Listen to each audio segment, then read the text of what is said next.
भगवान शिव ने अपने परम भक्त बानासुर पर संकट को आते देखा तो वे स्वयं श्री कृष्ण से युद्ध करने के लिए आगे आए।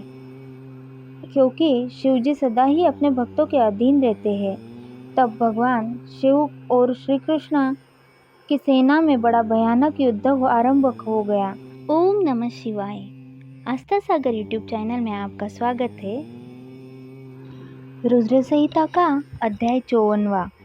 इस अध्याय में श्री कृष्ण द्वारा राक्षस सेना का संहार कैसे किया गया इसका वर्णन किया गया है। महर्षि व्यास बोले, हे मुनिश्रेष्ठ सनत कुमार जी, जब कुष्मकांड नामक दैत्य की पुत्री और उषा की सखी चित्रलेखा ने श्री कृष्ण की नगरी द्वारका जाकर वहां से सोते हुए उनके पोते अनिरुद्ध का अपहरण कर लिया, तब श्री कृष्ण ने क्या किया, इससे आगे की कथा से मुझे अवगत कराइए। महर्षि व्यास के इस विनम्र आग्रह को सुनकर ब्रह्मापुत्र सनत कुमार जी बोले, हे व्यास जी, जब चित्रलेखा रात्रि के समय सोते हुए कुमार अनिरुद्ध को उठाकर ले गई और वहां सुबह द्वारका में जब अनिरुद्ध अपने कक्ष में न दिखाई दिए तो उनकी तलाश आरंभ की गई, परंतु वे जब द्वारका में थे ही नहीं तो मिलते कहाँ से।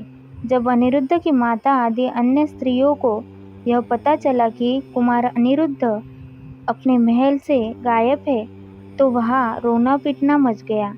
सब स्त्रियां रो रो कर श्री कृष्ण से अनिरुद्ध को ढूंढकर ले आने की प्रार्थना कर रही थी। श्री कृष्ण भी बड़े परेशान थे कि आखिर अनिरुद्ध महल से गायब कहाँ हो गए।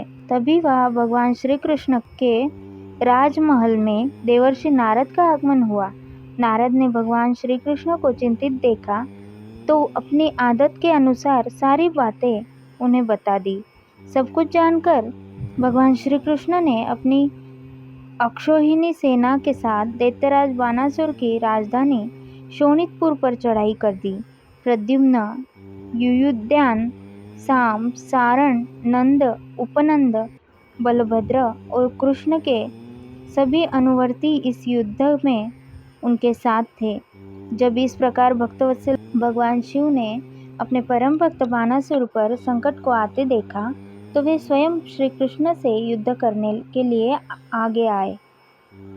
क्योंकि शिव जी सदा ही अपने भक्तों के अधीन रहते हैं, तब भगवान शिव और श्री कृष्ण की सेना में बड़ा भयानक युद्ध आरंभ हो गया। दोनों सेनाएं एक दूसरे पर विविध दिव्यास्त्रों का प्रयोग कर रही थी। दोनों में से कोई भी सेना हार मानने को तैयार नहीं थी।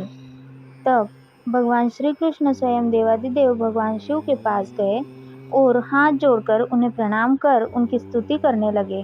श्री कृष्ण बोले, हे देवादिदेवा, हे भक्तवत्सल, हे करुणानिधान भगवान शिव, आप सब प्रकार के गुणों से प्रकाशित हैं और अपने दुखों में डूबे हुए भक्तों को दुखों के सागर से उबारते हैं। भगवान, आज आप क्यों इस संसार की माया में लिप्त हो रहे हैं? प्रभु, यह तो आपके आदेश के अनुसार ही हो रहा है।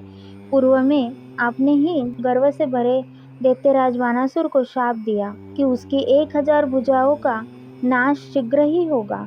इस समय में तो आपके उसी शाप की फलीभूत करने के लिए आया हूँ, इसलिए आप अपनी आज्ञा प्रदान करें और शाप को पूरा होने दें।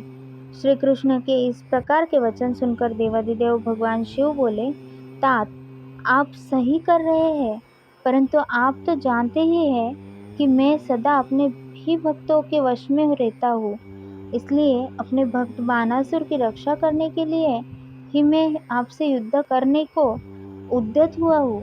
आपको भी अपना कार्य पूर्ण करना है और शाप को भी पूर्ण करना है, इसलिए दैत्यराज बानासुर से युद्ध करने से पहले आप मुझे जृंभनास्त्र नामक शस्त्र द्वारा जिम्भ्रण कर दीजिए, फिर अपने कार्यों को पूरा कीजिएगा। भगवान शिव की आज्ञा का पालन करते हुए भगवान श्री कृष्ण ने तुरंत जृंभनास्त्र नामक अस्त्र छोड़ा, जिसके फलस्वरूप भगवान शिव जिम्भ्रत हो गए और मोहित होकर युद्ध को भूल गए। तब भगवान श्री कृष्ण खड्ग, गदा और वृष्टि आदि अस्त्रों से दैत्यराज बानासुर की विशाल सेना का संहार करने लगे। अब सुनते हैं अध्याय 55वां। इस अध्याय में बानासुर की भुजाओं का विध्वंस किस प्रकार किया गया है, इसका वर्णन किया गया है। व्यास जी ने सनत कुमार जी से पूछा, हे ब्रह्मापुत्र सनत कुमार जी, जब भगवान शिव को श्री कृष्ण ने जिम्रनास्त्र से मोहित कर दिया तब वहाँ उस युद्ध में क्या हुआ? सनत कुमार ने बताया, व्यास जी, जब युद्ध भूमि में श्री कृष्ण ने जिम्रनास्त्र का प्रयोग किया तो देवादिदेव भगवान शिव अपने शिवगणों सहित मोहित हो गए और संग्राम भूमि में ही सो गए। तब दैत्यराज बानासुर अपने रथ पर बैठकर श्री कृष्ण से युद्ध करने के लिए आया।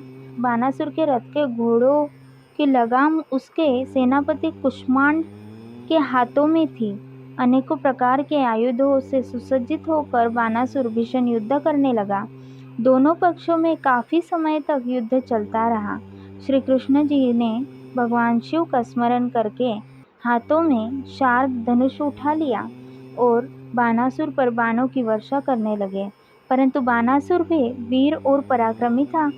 वह उन बाणों को अपने पास आने से पहले ही काट डालता। बानासुर की वीरता से सारी कृष्ण सेना भयभीत होने लगी। उसके दैत्य भी बड़ी बहादुरी से लड़ रहे थे। बानासुर ने देखते ही देखते संपूर्ण यादव वंश को मूर्छित कर दिया। यह दृश्य देखकर श्री कृष्ण अत्यंत क्रोधित हो उठे। श्री कृष्ण ने गर्जन करते हुए अनेक प्रचंड बाणों को चलाकर उसके रथ को धनुष को तोड़ दिया। तब बानासुर गदा लेकर कृष्ण की ओर दौड़ा। फिर दोनों में गदा युद्ध होने लगा। बानासुर ने श्री कृष्ण पर गदा का भीषण प्रहार किया, जिससे वे एक पल के लिए धरती पर गिर पड़े, परंतु अगले ही क्षण उठकर पूरे वेग के साथ दैत्येंद्र से युद्ध करने लगे। उन दोनों के बीच इसी प्रकार भीषण युद्ध चलता रहा। तब एक दिन भगवान श्री कृष्ण बहुत क्रोधित हुए और उन्होंने मन में भगवान शिव का स्मरण करके हाथों में परम दिव्य सुदर्शन चक्र उठा लिया और दैत्यराज बानासुर की भुजाएं लकड़ी की तरह काट डाली। अब बाणासुर की केवल 4 भुजाएं ही शेष थी। तब क्रोधित श्री कृष्ण ने सुदर्शन चक्र द्वारा ही बाणासुर का सिर काटना चाहा। उसी समय भगवान शिव मोह निद्रा से जाग गए और बोले, हे देवकी नंदन, आप तो सदा ही मेरी आज्ञा का पालन करते हैं। मैंने आपको बानासुर की भुजाओं को काटने की ही आज्ञा दी थी। यह मैंने अपने इस भक्त के गर्व को तोड़ने के लिए किया था। अपने भक्तों की सदा रक्षा करना मेरा धर्म है, इसलिए आप बानासुर के वध की इच्छा त्याग दीजिए और अपनी शत्रुता को भूल जाइए। बानासुर की पुत्री उषा और आपके पौत्र अनिरुद्ध एक दूसरे के होकर जीना चाहते हैं, इसलिए उन दोनों को विवाह के पवित्र बंधन में बांधकर आप अपने साथ द्वारका ले जाइए। यह कहकर भगवान शिव ने बानासुर और श्री कृष्ण में मित्रता करा दी और स्वयं वहां से अंतर्धान होकर शिवलोक को चले गए। तब बानासुर श्री कृष्ण को आदर सहित अपने महल में ले गया और वहां उनका बहुत आदर सत्कार किया। तत्पश्चात शुभ मुहूर्त में अपनी पुत्री उषा और श्री कृष्ण के पौत्र अनिरुद्ध का विवाह संपन्न करा के उन्हें अपने बहुमूल्य रत्नों हीरो जवाहरतों के साथ विदा किया। अध्याय 56वां। बानासुर को गणपत की प्राप्ति। सनत कुमार जी बोले, हे महामुनि व्यास जी, जब भगवान शिव बानासुर और श्री कृष्ण में मित्रता करवाकर वहां से अंतर्धान हो गए, तब बानासुर ने श्री कृष्ण के साथ आदरपूर्वक अपनी पुत्री व दामाद को विदा कर दिया। इस प्रकार जब वे चले गए तब अकेले में बैठकर बानासुर ने अपने आचरण के विषय में बहुत सोचा और उसे अपनी करनी पर बहुत पश्चाताप हुआ। तब वह सीधा अपने पूजागृह में चला गया और वहां जाकर भगवान शिव के देवालय के सामने बैठकर रोने लगा। फिर उसने भगवान शिव को प्रसन्न करने के लिए उनकी विधि विधान सहित स्तुति करनी आरंभ कर दी। दैत्यराज बानासुर ने अनेकों मंत्रों एवं स्तोत्रों द्वारा अपने आराध्य भगवान शिव की स्तुति की। तत्पश्चात भगवान शिव को प्रणाम करके बाणासुर ने तांडव नृत्य करना आरंभ कर दिया। अनेक प्रकार के ठुमका लगाकर और मुंह से बजा बजाकर वह नृत्य करने लगा। उसके चेहरे के हाव भाव और हाथों की विभिन्न मुद्राएं उसके नृत्य को और प्रभावशाली बना रहे थे। उसने अनेकों प्रकार के नृत्य किए, साथ ही अपने शरीर की रिक्त धाराओं से वहाँ की भूमि को भी वह भिगो दिया।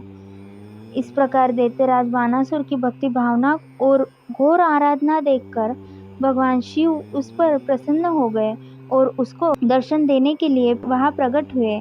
भगवान शिव को इस प्रकार अपने सामने पाकर दैत्येंद्र ने उन्हें प्रणाम किया और अनेकों प्रकार से उनकी स्तुति करने लगा, जिसे सुनकर भगवान शिव बोले, हे दैत्यराज बानासुर, मैं तुम्हारी उत्तम भक्ति भावना से बहुत प्रसन्न हूँ।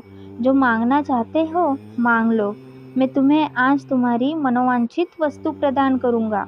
भगवान शिव द्वारा वरदान मांगने के लिए कहे जाने पर बानासुर बोला, हे देवाधिदेव भगवान शिव, यदि आप मुझ पर प्रसन्न हैं तो मुझे अपना कृपा पात्र बनाइए।